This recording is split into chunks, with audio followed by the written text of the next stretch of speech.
দুই দম্পতি একসঙ্গে হোটেলে এসে একটি নাটকীয় অদলবদলে জড়িয়ে পড়েন। এতে একটি বিশৃঙ্খল পরিস্থিতি তৈরি হয়। অবাক করার বিষয় হলো এই দুই পুরুষ একে অন্যের স্ত্রীর সঙ্গে পরকীয়া করছিলেন। এরপর পরকীয়া প্রেমিকাকে নিয়ে তারা হোটেলে আসেন। তখন ঘটে আসল ঘটনা। তারা ভুলে পাশাপাশি রুম নিয়ে ফেলেন। প্রথম জুটি আগে এসে তাদের স্যান্ডেল দরজার বাইরে রাখে। যখন দ্বিতীয় জুটি আসে তখন এই জুটির পুরুষ পাশের রুমের বাইরে পরিচিত স্যান্ডেল দেখে সন্দেহ করেন। তখন তিনি দরজায় নক করেন এবং অন্য একজন পুরুষ দরজা খুলে দিলে তার সন্দেহ আরও বেড়ে যায়। এরপর ঘটনাটি একটি অপ্রত্যাশিত মোড় নেয়, যখন পরে আসা পুরুষ বুঝতে পারেন যে অন্য পুরুষের সঙ্গে থাকা তরুণী তার স্ত্রী।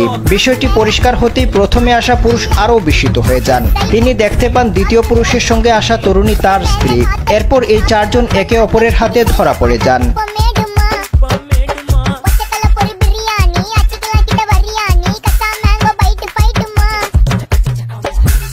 ये सब क्या देखना पड़ रहा है? अच्छा है मैं अंधा हूँ।